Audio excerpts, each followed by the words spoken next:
three-time Olympian and back-to-back gold medalist in the 50 free in 2000 and 2004, and a 10-time Olympic medalist. We're going to get the questions started. If you'd like to ask a question, raise your hand, and he will hand you a microphone, and we'll get started. Thanks. Hi, Gary. You were talking about it in the hallway, but could you tell us, you're not swimming the 100 and the reasoning was? No, I'm not swimming the 100. My focus has been on the 50. I made that decision at the beginning of the year, and my shot at history is to three-peat that 50, and for a long time, the 50's kind of been my favorite anyway. I'm a 50 guy now. That 100's behind me.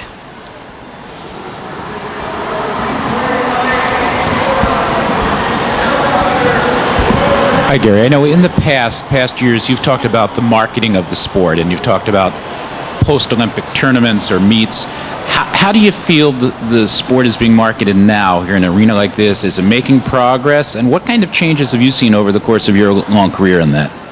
I really do have to give credit to United States Swimming. They've done an outstanding job with this. I remember publicly first talking about building a portable pool in a venue like this in 1995, and so I've had to wait a very long time to see that dream realized, and United States Swimming is the one that's responsible for making that happen, and it's remarkable. I mean, I'm thrilled to be here and to be part of it, and to have seen this in my career. Are you shocked, surprised by the wealth that's coming into the sport these days, and by the cash that's coming into athletes and with corporate sponsors, or not? No, I have mixed feelings about back when I was making $1,200 a month. As a professional swimmer, and that was it. I always argued that more money should come into the sport, and always was an advocate, for professionalizing the sport. And now that I see this happening,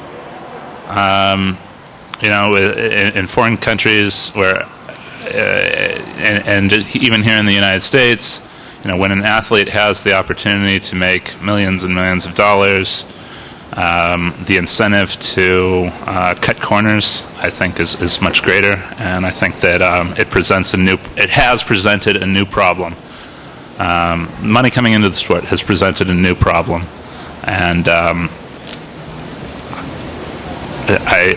I'm not sure that I want to take back what I said, but entirely, but. It may present this new problem of doping in sport could potentially make us yearn for those good old days where $1,200 a month was the plight of the swimmer, and not the decision to have to take performance-enhancing drugs to compete with some of the world's best. I think that there's a change that's happening in the sport, and obviously, we're not at the level of where other professional sports are, but I think that it's probably the lack of money coming into the sport for so long that has kept the sport relatively clean for so long. Well, back to that, you say it's not the level of other sports. How heavy is doping right now, do you think? There hasn't been any big major doping scandals in swimming lately. Yeah, all doping scandals are not a direct result of positive tests. They're usually somebody getting caught by some other means, or implicated through Balco or something like that. So I don't think that we can rely on an anti-doping agency to really catch the people that are so far ahead of where the testing is. But I have no idea, where the sport is, as a whole. But to think that it doesn't exist is foolish. Hi, Gary. Now that Hi. you're here, how are you feeling? And can you give us any predictions for what we'll see in the 50 free? I think that you'll see incredible things in the 50 free. I think that I'll be in the mix. But what's really exciting is that the 50 free has really, I mean, despite such heavyweights as Michael Phelps and Ryan Lochte and all these other great swimmers that are in our sport, the 50 freestyle is probably the most stacked with talent. I mean, there's going to be so many guys under 22 seconds. And if you look at the times of the Olympic finals in years past, it is really remarkable how much the 50 free has advanced and progressed in recent years. So, as a person that thrives on competition, I like it. I like to see this.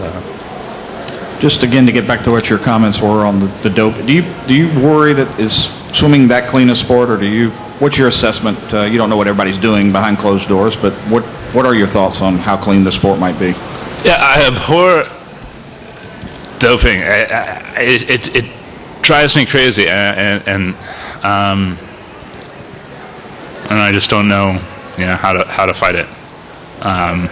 What bothers me most about it is the resignation, I think, and the attitude of a lot of the public that it's just part of sport today, and we need to get over that because it's not okay. Because it's more than just cheating. It's the livelihood and dreams of. It's the future of sport.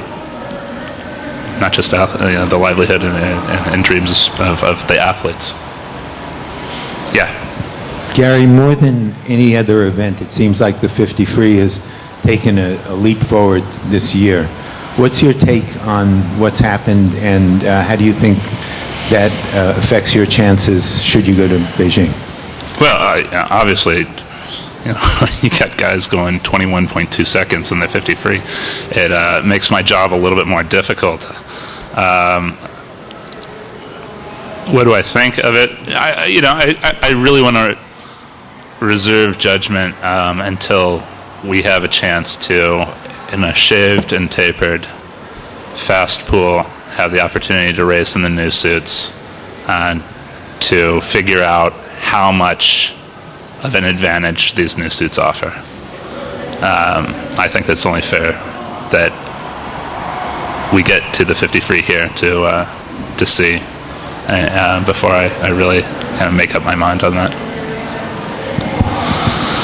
Gary, when you look at Ryan Lochte's colorful personality, do you see yourself at his age, and can he be the guy that sort of takes the mantle from you for being the, kind of outside the box swimming athlete?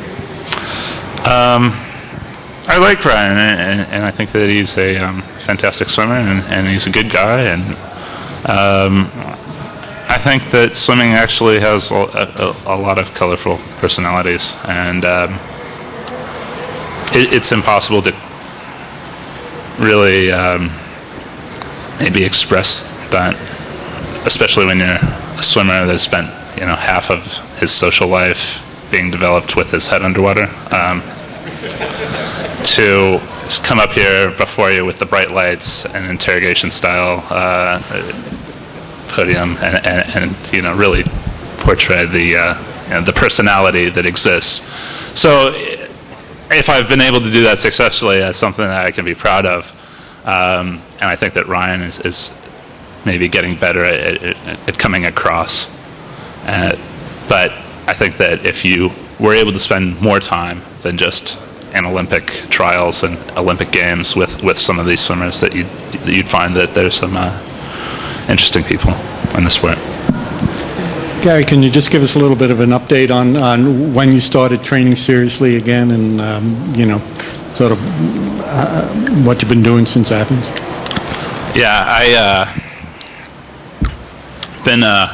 I made a commitment with my teammates near the end of the last year that I would make almost every practice all the way up until Olympic trials. And I'll be damned if that didn't come true. Gary, we were talking to Brendan Hansen the other day, and he was talking about you. He said the guy, for some freaking reason, finds a way to get his hand on the wall first. How much of it here is not just the speed, but the experience of having done this time after time, knowing how to make the team in an event like this? Yeah. Ultimately, it doesn't matter if it's the 50 or the 1500. You got to get your hand on the wall first, and the easiest way to do that is to be, out in front. So. And the easiest way to be out in front is to really do a lot of training and prepare yourself to be out in front.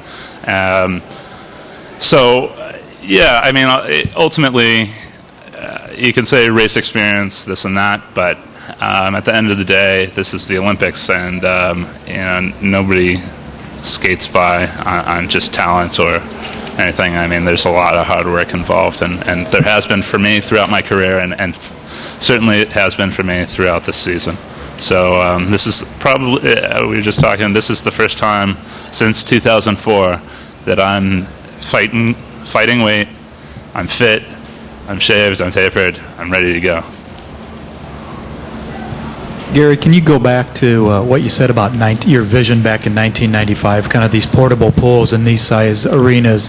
Just maybe it took longer. What kind of happened in those 13 years in between, and kind of is this the norm now? Well, there was a changing of the guards a few years back, and Chuck Wielgus came into United States Swimming, and I think Chuck has has some vision. He has a vision.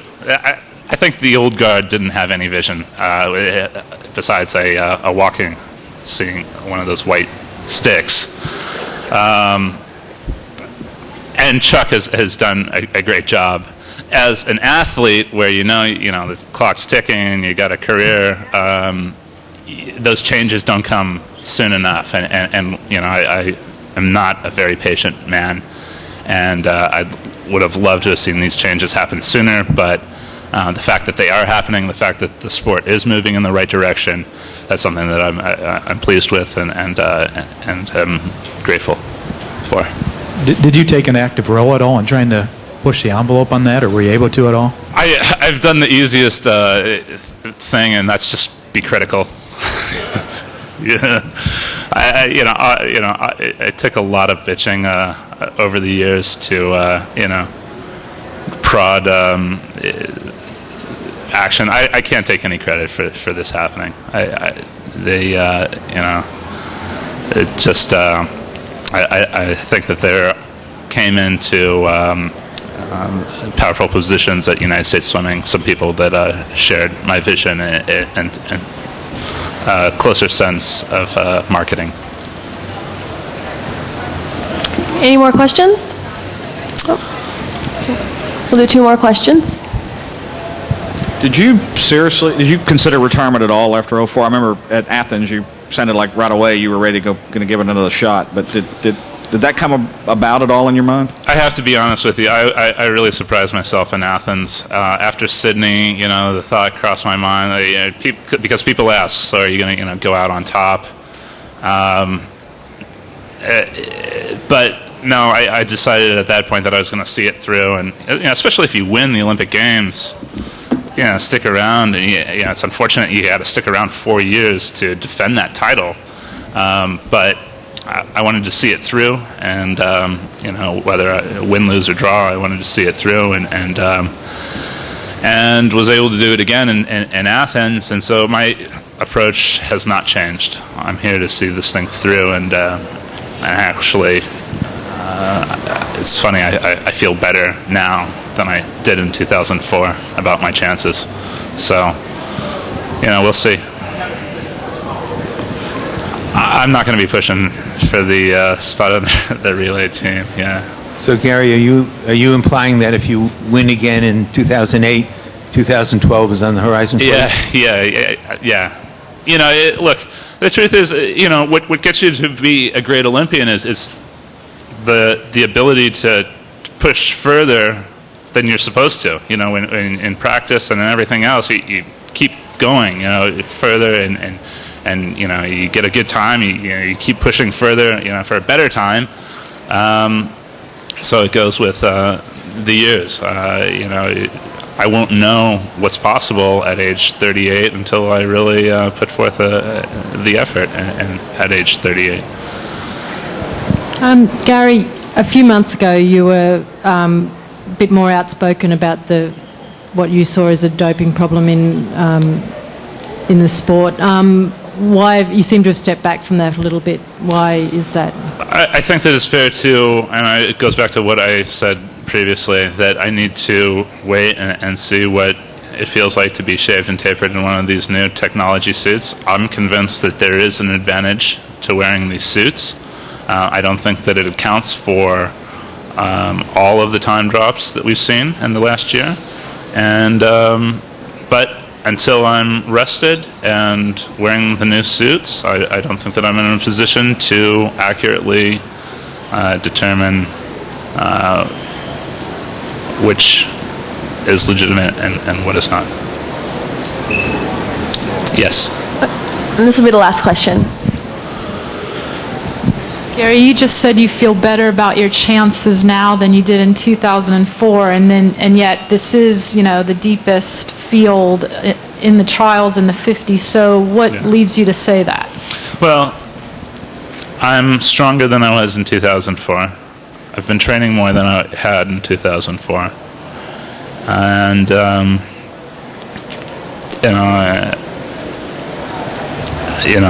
is it going to be? I think that I can swim faster than I swam in 2004. Will it be fast enough to win or even medal? I won't know until I try. Thank you for joining us, everyone, and thank you.